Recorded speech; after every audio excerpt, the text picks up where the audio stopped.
We start our coverage with a behind-the-scenes look at the Bowl Week experience. On Monday, December 22nd, the Penn State contingent arrived in New York City and checked into the New York Hilton Midtown Hotel. The next morning, the squad headed downtown to the 9/11 Memorial. It's a great experience for our guys. I mean, most of our guys talking to them, they were so young, they don't really completely understand. They were 5, 6, 7 years old. So for them to kind of come here and experience this is awesome. I'm glad they're getting to experience this. While there, they toured the newly opened 9/11 Museum and saw the last column room, which houses a piece of steel that symbolically commemorates the recovery mission at the site. The next item on the agenda was practice, as they took the field at Fordham University in the Bronx to prep for the game. While Penn State was on the practice field, Boston College was arriving in New York and settled into the Sheraton, New York, where they had their own game room set up. Dinner that night was first class to say the least, as both Boston College and Penn State dined at separate restaurants in Little Italy, feasting on some authentic Italian cuisine. On Wednesday morning, although the weather was damp, Penn State visited the observatory at the top of the rock, high above Rockefeller Center, to take in some sights of the Big Apple. Meanwhile, across the Hudson River in East Rutherford, New Jersey, Boston College got a taste of the NFL, practicing at the New York Football Giants training facility. It ain't gonna happen unless everybody's rowing together. And after practice concluded, they had the chance to also visit the top of the rock in Midtown.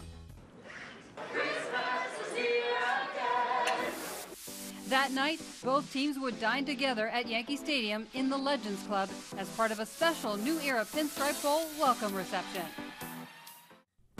Christmas morning was a special day for both teams. Boston College visited the 9/11 Memorial in the morning.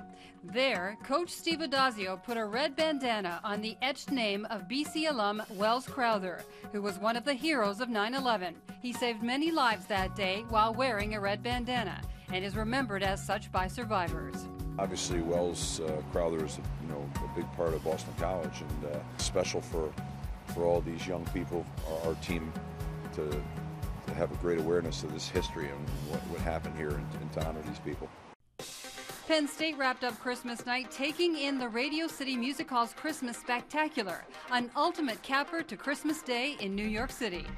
Friday morning, December the 26th, some select members of both teams, along with coaches and administrators, visited the New York Stock Exchange in the Financial District. They got a VIP tour of the inner workings of the stock exchange. It's where everyone dreams of coming. After this spring, maybe Wall Street's something I might look into. I'm really honored to be down here. The visit wrapped up with representatives from both sides venturing down to the trading floor and taking part in the daily ringing of the bell to start the trading day. It was awesome. Everybody was clapping, and you're just up there. You can't help but smile and enjoy yourself. It was definitely something I'm going to remember forever. That was just the beginning of the day before the game. From there, Boston College put on a youth clinic on the field at Yankee Stadium for Bronx kids. Kids nowadays look for inspiration. That's really what keeps kids off the streets. That's what keeps kids, engaged in what they're doing, and that builds success.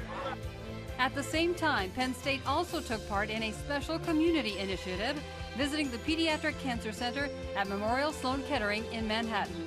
I can honestly say this is probably my favorite event of the Pinstripe Bowl this far. It's just one of those things that's a very humbling experience, just coming in here and seeing the smiles on our faces really, kind of puts life in perspective.